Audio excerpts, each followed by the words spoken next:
Bane, what mistake did you make when you entered the gym? Bane, I'm trying to film a YouTube video. Look, Bane. What's happening, people? In today's video, I'm going to talk about the 7 most... So yeah, this video, I'm going to talk about my 7 biggest mistakes I made when I started training. Yeah, let's talk about them in no particular order. Mistake number 1. So yeah, doing too much volume. Everyone nowadays seems to be a volume bro. The volume on my sessions were ridiculous. Like on a chest day, no joke, I'd go on the flat bench and do some dumbbell flat presses, do like 5 sets. Then I'd go on to like the incline Smith machine, do like 5 sets on that. Then I'd go on the cables and do flies, like 4 sets. Then I'd go on like the flat chest press machine, do like another 5 sets on that. And then at this point I'd be like, is this even doing anything? I just feel like I am getting so physically tired and drained. And I'm not even feeling any stimulus in the muscles, but I'd carry on. And I'd do like 25 sets on just chest. Like, people tend to think more is better, and I keep saying this, but often less is better. Basically with your volume, there's like a peak, and then after that it's like diminishing returns. So for a large muscle group, you're talking 10 to 20 sets per week. Then after that, you're just gonna lead into overtrained states. So yeah, don't do loads of sets and accumulate a lot of junk volume, because all you're gonna do is you're not gonna be able to recover from it. You're gonna put yourself in an overtrained state, and just not where you wanna be. Okay, let's talk about the second mistake I made. Shamefully, I did a bro split when I first started training. So on a Monday, I'd train chest and triceps. Tuesday would be back and biceps. Wednesday, I'd train legs. Thursday was a rest day. Friday was shoulders.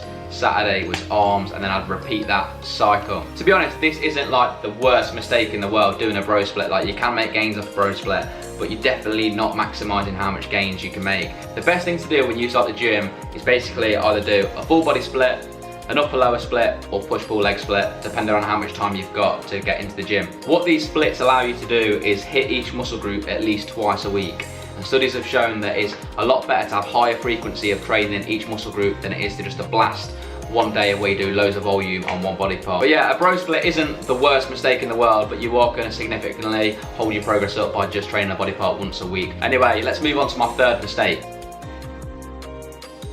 So yeah, listening to the wrong people.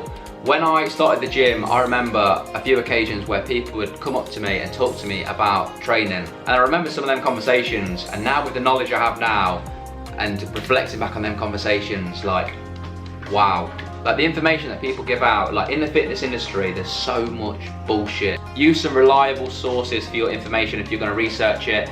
And if you're gonna take advice from someone, make sure you take advice from a coach that knows what they're doing, and not just some fitness influencer on Instagram or whatever, because, you know, a lot of the shit out there is shit. Okay, mistake number 4. This one isn't something you have to do, but you've got to kind of have some understanding of how much you're eating. This is just so that you're not overeating or undereating. Also, just to make sure that you get enough protein in your diet so muscle protein synthesis can happen after your workouts, because if you've not got enough protein in your diet and enough calories, your body's not going to be able to recover from the session. So I'm not saying you have to track your calories, but for me, I was just going into it completely blind. You know, you need to kind of figure out what you should be eating and how much of it, and then you can kind of just eyeball food. Like, I think it's important to at least track your calories for, even if it's just like a week or a month, just so that you know how much you're eating, and that way that'll avoid you from undereating and overeating, and you can hit your protein requirements. Okay, let's talk about mistake number 5. Everyone has been there. Everyone has been an ego lifter at some point. I don't care who you are. If you've not been an ego lifter, then that throws that statement out the window, doesn't it? But yeah, there was definitely a time where I was ego lifting. I remember when I first bench pressed 100 kg for a rep, and it was a disgusting rep. Every session after that, I'd bench press 100 kg for 1 rep, meaning that I'd test my 1 rep max every session and be like, yeah, I benched 100 kg today. Ego lifting, don't be that guy. Drop the weight, use a weight you control, and don't, be moving weight around that's too heavy for you, because you're gonna get injured, and if you don't, you're lucky. Okay, so let's move on to mistake number 6. Yeah, dieting too soon.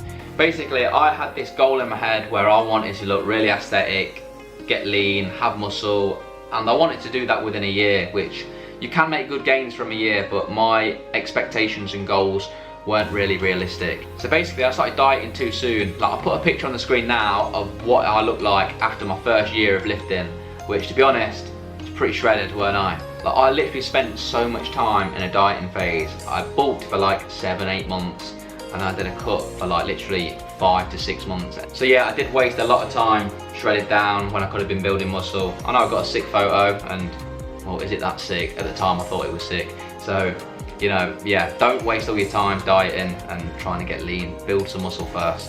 Okay, so my final mistake I want to cover. So yeah, I got focused on my body weight that was shown on the scales. Like, I remember it so clearly. I wanted to be 12 stone, which is equivalent to 168 pounds or around 76 kg. That was my goal weight. And my goal weight of that weren't just get up to that. That was my weight that I wanted to be shredded at. And 168 pounds on my frame is a lot of muscle. Like, I'm around 5'8", so 12 stone, 168 pounds, 76 kg. That is a lot of muscle. I'm gonna put a picture on the screen right now and have a guess what my body weight was there. This was last year on holiday, or just before I went on holiday. So in that picture, I was 152 pounds, which is just shy of 11 stone, which I think was like 68 kg. So that is 16 pounds lighter than the weight I initially set my goal to be. Do you know how much 16 pounds of muscle is? Like, I don't actually ever think I'll get to 168 pounds shredded. Yeah, I was just fixed on a certain weight, which is so unhealthy. Like, don't go by what you think you should weigh and strive towards that. You know, if I was walking around with my top off, you know, a guy isn't going to come up to me or whatever and say, how much do you weigh?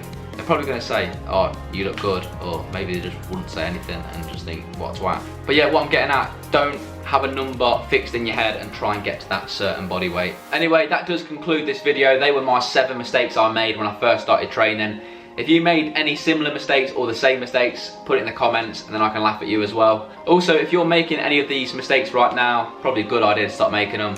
So yeah, that's it, mate. That's the end of the video. Remember to drop the video a like if you enjoyed it, and subscribe to the channel if you haven't already, because that would be pretty sick. And I'll see you guys on the next video.